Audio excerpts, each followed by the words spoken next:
मेरे प्यारे देशवासियों, नमस्कार। आप सभी को क्रिसमस की अनेक अनेक शुभकामनाएं।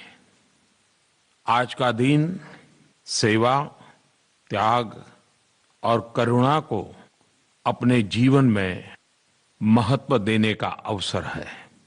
ईसा मसीह ने कहा, गरीबों को हमारा उपकार नहीं, हमारा स्वीकार चाहिए। सेंट ल्यूक के गॉस्पेल में लिखा है, जीसस ने न केवल गरीबों की सेवा की है, बल्कि गरीबों के द्वारा की गई सेवा की भी सराहना की है। और यही तो असली एम्पावरमेंट है। इससे जुड़ी एक कहानी भी बहुत प्रचलित है।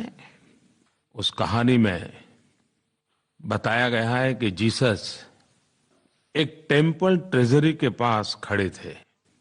कई अमीर लोग आए, ढेर सारे दान दिए। उसके बाद एक गरीब विधवा आई और उसने 2 तांबे के सिक्के डाले। एक तरह से देखा जाए 2 तांबे के सिक्के कुछ मायना नहीं रखते। वहां खड़े भक्तों के मन में कुतूहल होना बड़ा स्वाभाविक था। तब जीसस ने कहा कि उस विधवा महिला ने सबसे ज्यादा दान किया है, क्योंकि औरों ने बहुत कुछ दिया, लेकिन इस विधवा ने तो अपना सब कुछ दे दिया है। आज 25 दिसंबर महामना मदन मोहन मालवीय जी की भी जयंती है। भारतीय जनमानस में संकल्प और आत्मविश्वास जगाने वाले मालवीय जी ने आधुनिक शिक्षा को एक नई दिशा दी। उन्हें जयंती पर भावभीनी श्रद्धांजलि। अभी 2 दिन पहले मालवीय जी की तपोभूमि बनारस में मुझे कई सारे विकास के कार्यों का शुभारंभ करने का अवसर मिला। मैंने वाराणसी में बीएचयू में महामना मदन मोहन मालवीय कैंसर सेंटर का भी शिलान्यास किया है। इस पूरे क्षेत्र में निर्माण हो रहा ये कैंसर सेंटर न सिर्फ पूर्वी उत्तर प्रदेश, लेकिन झारखंड, बिहार तक के लोगों के लिए एक बहुत बड़ा वरदान होगा। आज भारत रत्न एवं पूर्व प्रधानमंत्री आदरणीय अटल बिहारी वाजपेयी जी का भी जन्मदिन है। ये देश अटल जी के योगदान को कभी नहीं भुला सकता। उनके नेतृत्व में हमने परमाणु शक्ति में भी देश का सर ऊपर किया। पार्टी नेता हो, संसद सदस्य हो, मंत्री हो या प्रधानमंत्री, अटल जी ने प्रत्येक भूमिका में एक आदर्श को प्रतिष्ठित किया। अटल जी के जन्मदिन पर मैं उनको प्रणाम करता हूं और उनके उत्तम स्वास्थ्य के लिए ईश्वर से प्रार्थना करता हूं।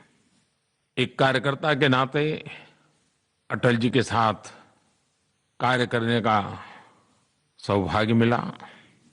अनेक स्मृतियां आंखों के सामने उभर करके आती हैं।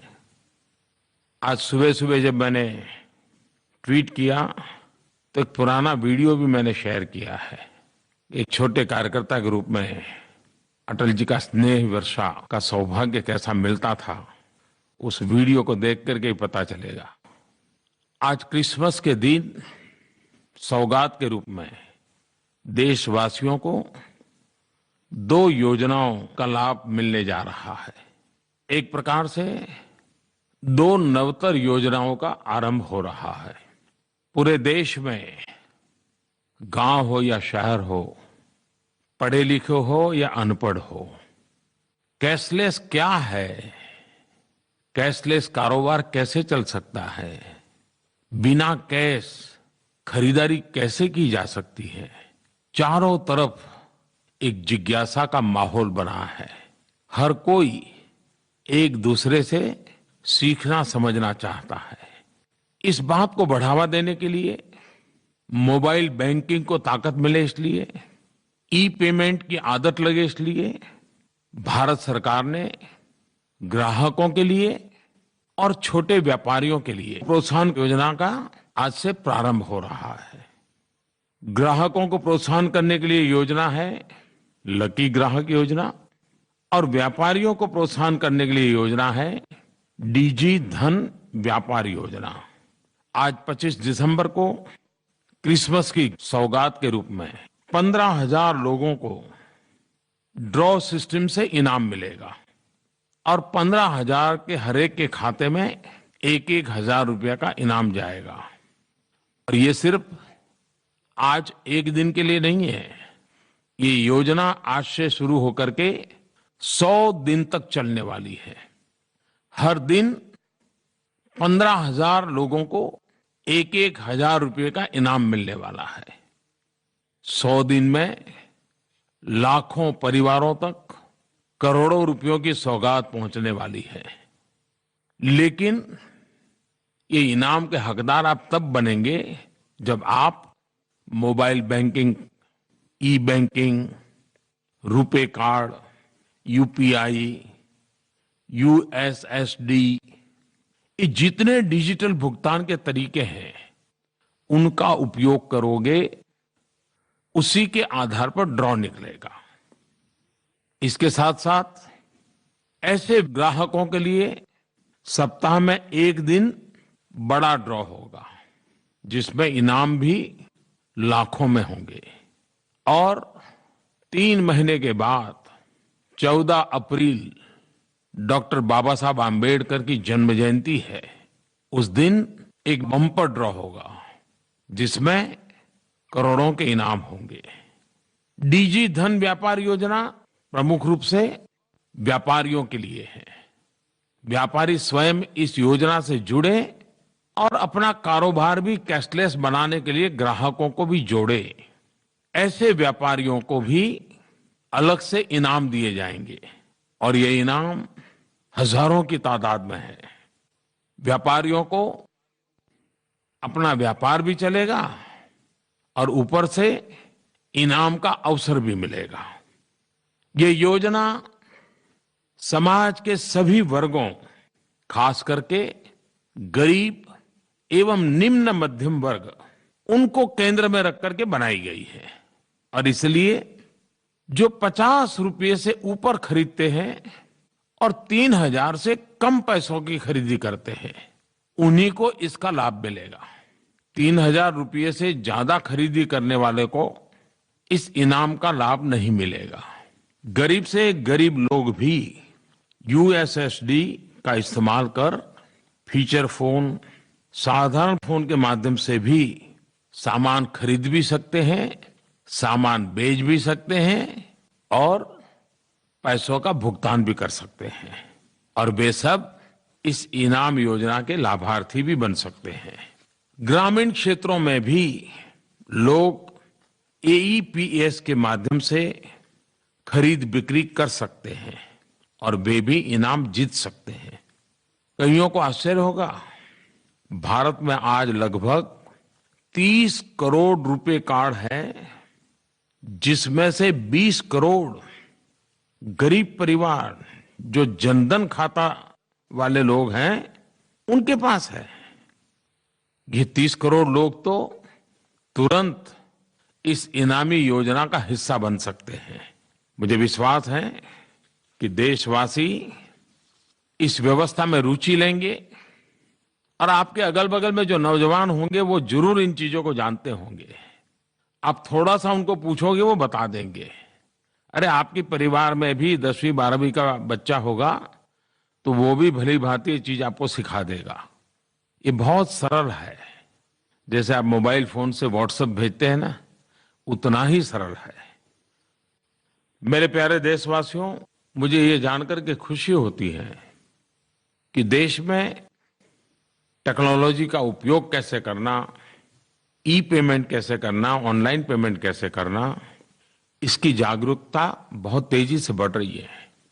पिछले कुछ ही दिनों में कैशलेस कारोबार, बिना नगद का कारोबार 200 से 300% बढ़ा है। इसको बढ़ावा देने के लिए भारत सरकार ने एक बहुत बड़ा फैसला लिया है। ये फैसला कितना बड़ा है इसका अंदाज तो व्यापारी बहुत अच्छी तरह लगा सकते हैं। जो व्यापारी डिजिटल लेन देन करेंगे, अपने कारोबार में नगद के बजाय ऑनलाइन पेमेंट की पद्धति विकसित करेंगे, ऐसे व्यापारियों को इनकम टैक्स में छूट दे दी गई है। मैं देश के सभी राज्यों को भी बधाई देता हूं, यूनियन टेरिटरी को भी बधाई देता हूं। सबने अपने अपने प्रकार से इस अभियान को आगे बढ़ाया है। आंध्र के मुख्यमंत्री श्रीमान चंद्रबाबू नायडू के अध्यक्षता में एक कमेटी भी बनाई है जो इसके लिए अनेक योजनाओं पर विचार कर रही है। लेकिन मैंने देखा कि सरकारों ने भी अपने तरीके से कई योजनाएं आरंभ की हैं, लागू की हैं। किसी ने मुझे बताया कि असम सरकार ने प्रॉपर्टी टैक्स और व्यापार लाइसेंस फी का डिजिटल भुगतान करने पर 10% छूट देने का निर्णय किया है। ग्रामीण बैंकों के ब्रांच अपने 75% उपभोक्ता से जनवरी से मार्च के बीच कम से कम 2 डिजिटल ट्रांजैक्शन करवाते हैं तो उन्हें सरकार की ओर से 50,000 रुपये इनाम मिलने वाले हैं। 31 मार्च 2017 तक अगर 100% डिजिटल ट्रांजैक्शन करने वाले गांवों को सरकार की ओर से उत्तम पंचायत फॉर डिजी ट्रांजैक्शन के तहत 5 लाख रुपए का इनाम देने की उन्होंने घोषणा की है। उन्होंने किसानों के लिए डिजिटल कृषण शिरोमणि, असम सरकार ने ऐसे पहले 10 किसानों को 5,000 रुपया इनाम देने का निर्णय किया है जो बीज और खाद की खरीद के लिए पूरी तरह डिजिटल भुगतान का इस्तेमाल करते हैं। मैं असम सरकार को बधाई देता हूं, लेकिन इस प्रकार से इनिशिएटिव लिए सभी सरकारों को बधाई देता हूं। कई ऑर्गेनाइजेशंस ने भी गांव गरीब किसानों के बीच डिजिटल लेन देन को बढ़ावा देने के कई सफल प्रयोग किए हैं। मुझे किसी ने बताया GNFC, Gujarat Narmada Valley Fertilizer और केमिकल लिमिटेड, जो मुख्यतः खाद का काम करता है, उन्होंने किसानों को सुविधा हो इसलिए 1000 पॉश मशीन खाद जहां बेचते हैं वहां लगाए हैं और कुछ ही दिनों में 35,000 किसानों को 5 लाख खाद के बोरे डिजिटल भुगतान के माध्यम से कर दिए। और ये सब सिर्फ 2 हफ्ते में किया। और मजा ये है कि पिछले वर्ष की तुलना में जीएनएफसी की खाद की बिक्री में 27% बढ़ोतरी हुई है। भाइयों बहनों, हमारी अर्थव्यवस्था में, हमारी जीवन व्यवस्था में इनफॉर्मल सेक्टर बहुत बड़ा है और ज्यादातर इन लोगों को मजदूरी का पैसा, काम का पैसा या पगार नगद में दिया जाता है, कैश में सैलरी दी जाती है। और हमें पता है उसके कारण मजदूरों का शोषण भी होता है। 100 रुपये मिलने चाहिए तो 80 मिलते हैं, 80 मिलने चाहिए 50 मिलते हैं।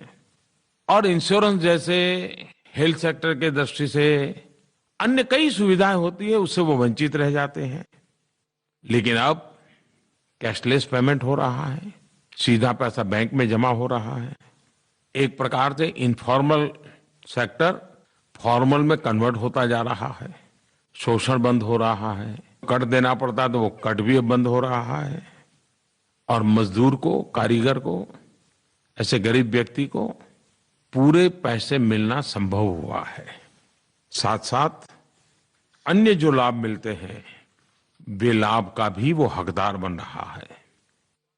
हमारा देश तो सर्वाधिक युवाओं वाला देश है। टेक्नोलॉजी हमें सहज साध्य है। भारत जैसे देश ने तो इस क्षेत्र में सबसे आगे होना चाहिए।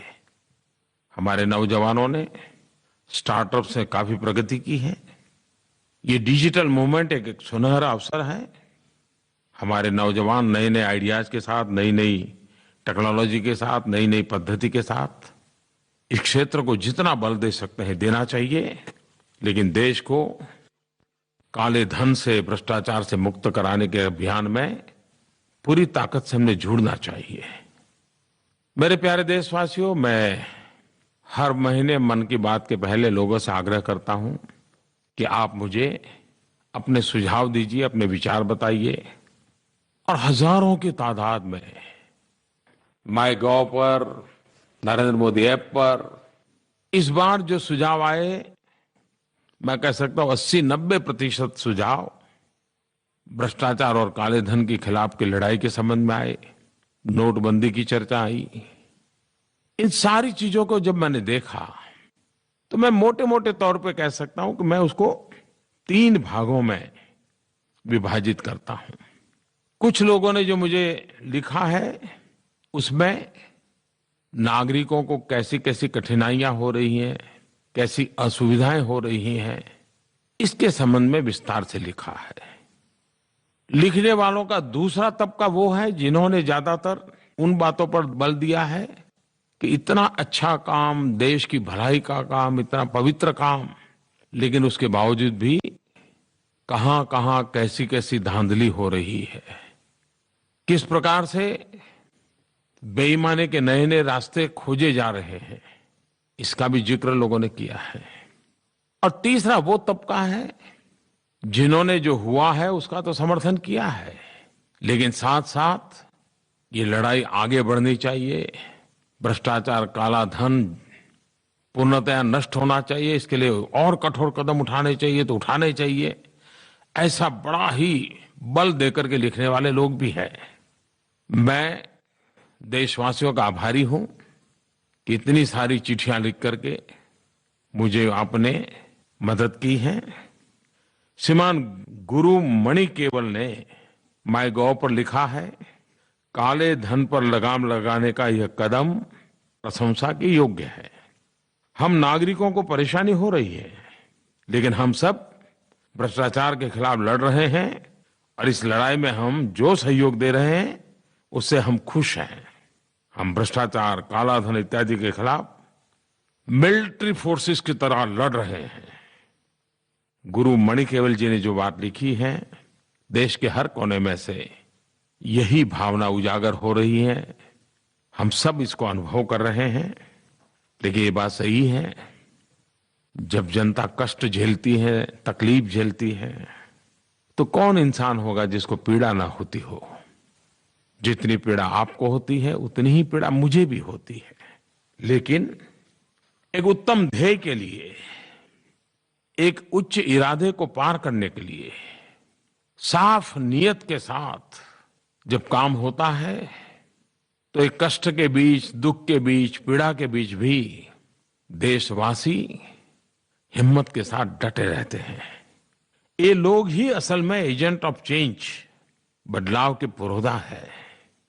मैं लोगों को एक और कारण के लिए भी धन्यवाद देता हूं कि उन्होंने न केवल परेशानियां उठाई हैं, बल्कि उन चुनिंदा लोगों को करारा जवाब भी दिया है जो जनता को गुमराह करने की कोशिश कर रहे हैं।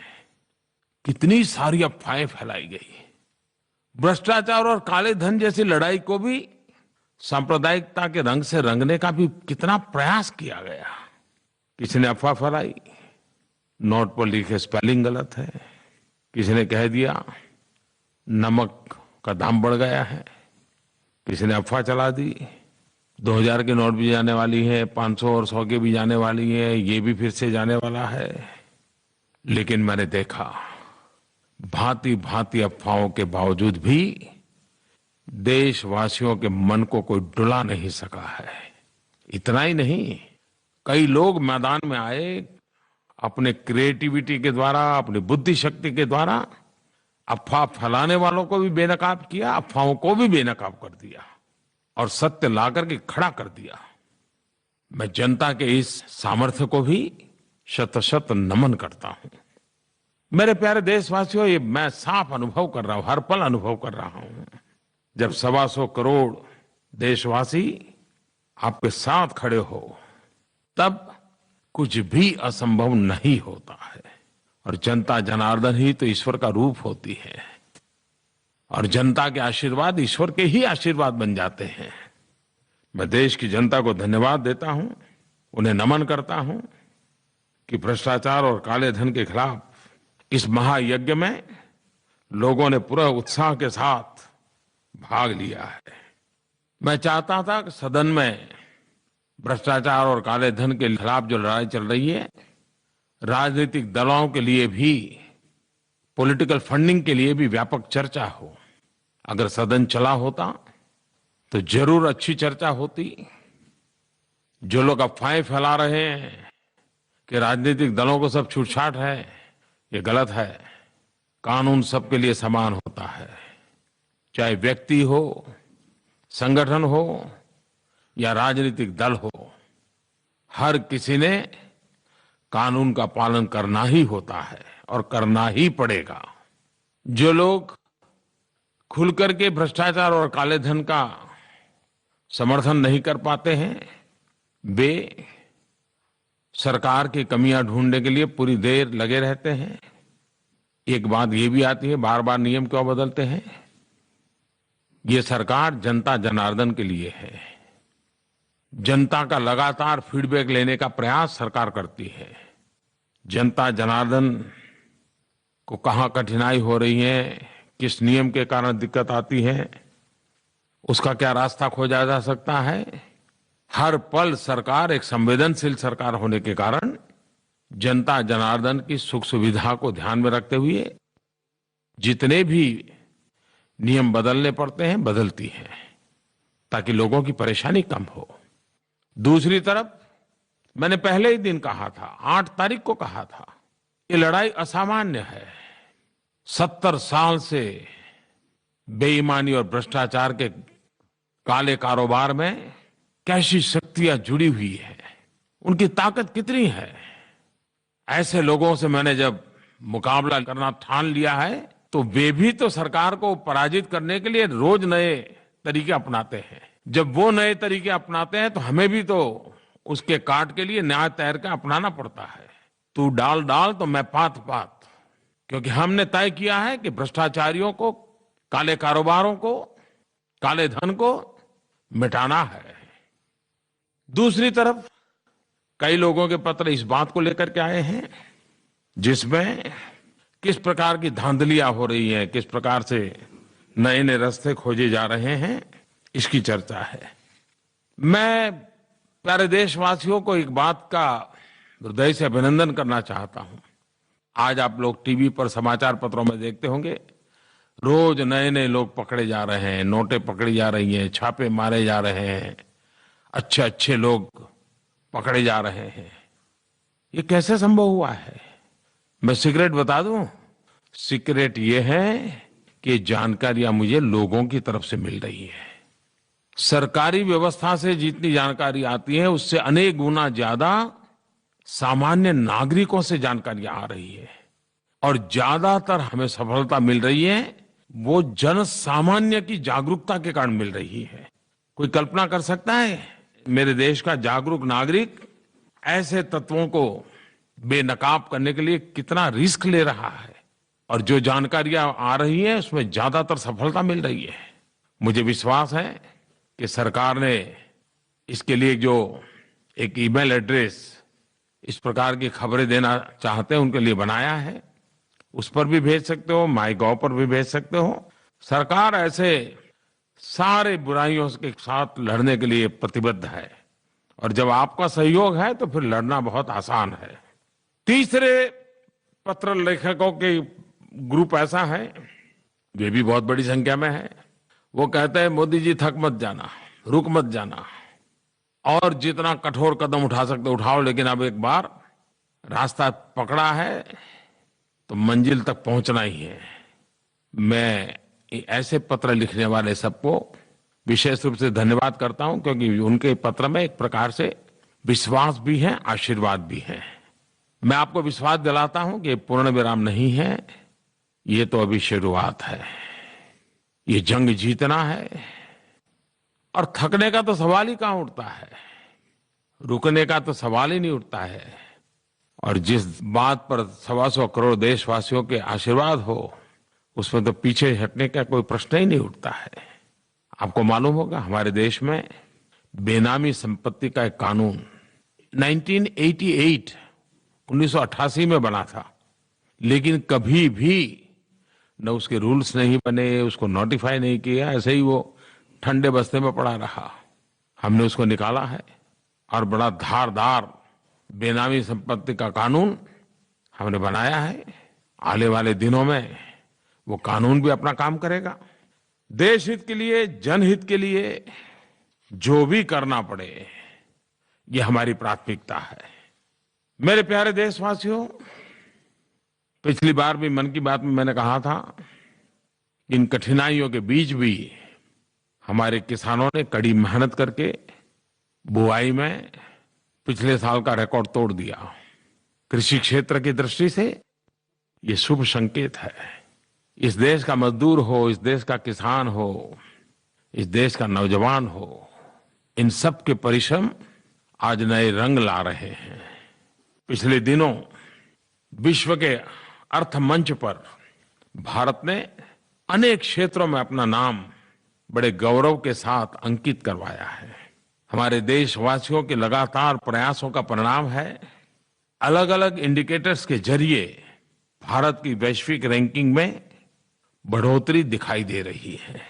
वर्ल्ड बैंक की डूइंग बिजनेस रिपोर्ट में भारत की रैंकिंग बढ़ी है। हम भारत में बिजनेस प्रैक्टिसेस को दुनिया के बेस्ट प्रैक्टिसेस के बराबर बनाने का तेजी से प्रयास कर रहे हैं और सफलता मिल रही है।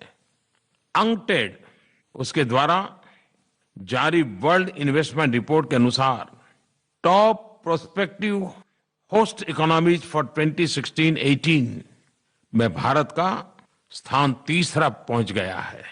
वर्ल्ड इकोनॉमिक फोरम के ग्लोबल कॉम्पिटिटिवनेस रिपोर्ट में भारत ने 32 रैंक की छलांग लगाई है।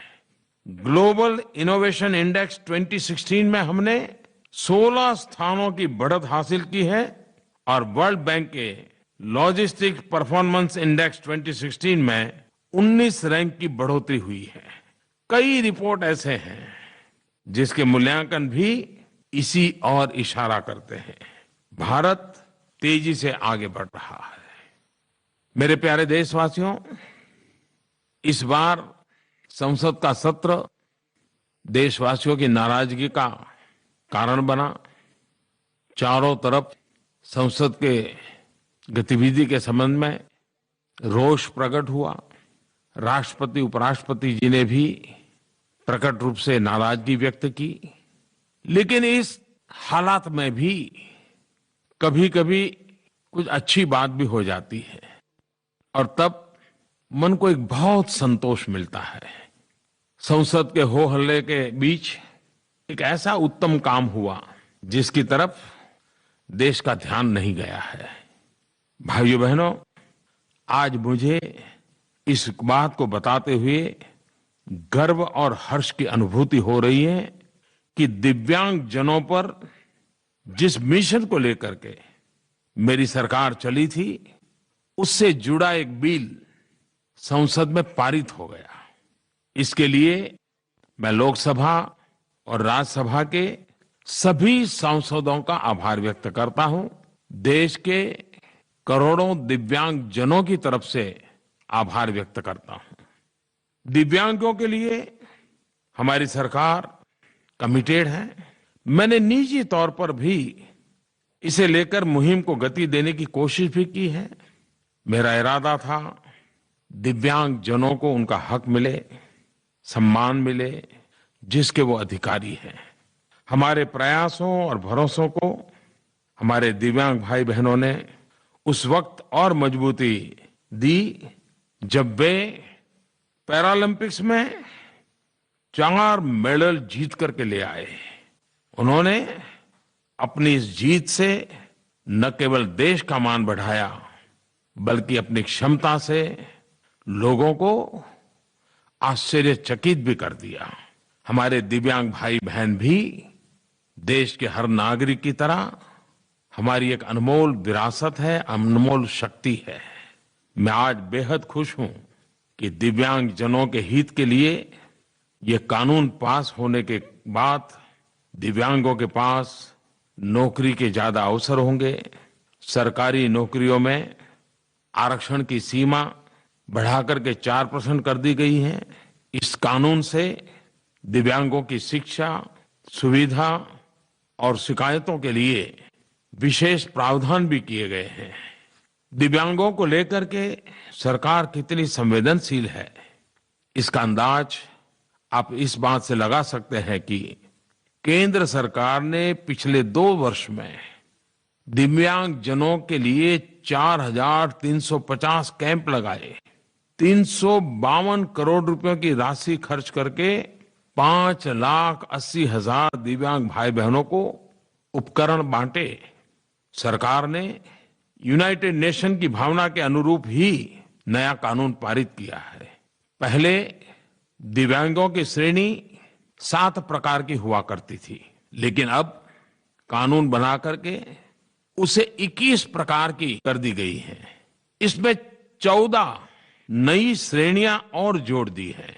दिव्यांगों की कई ऐसी श्रेणियां शामिल की गई हैं जिसे पहली बार न्याय मिला है, अवसर मिला है, जैसे थैलेसेमिया, पार्किंसन या फिर बौनापन। ऐसे क्षेत्रों को भी इस श्रेणी के साथ जोड़ दिया गया है। मेरे युवा साथियों, 2017 का वर्ष नए उमंग और उत्साह का वर्ष बने, आपके सारे संकल्प सिद्ध हो, विकास की नई ऊंचाइयों को हम पार करें, सुख चैन की जिंदगी जीने के लिए गरीब से गरीब को अवसर मिले, ऐसा हमारा 2017 का वर्ष रहे।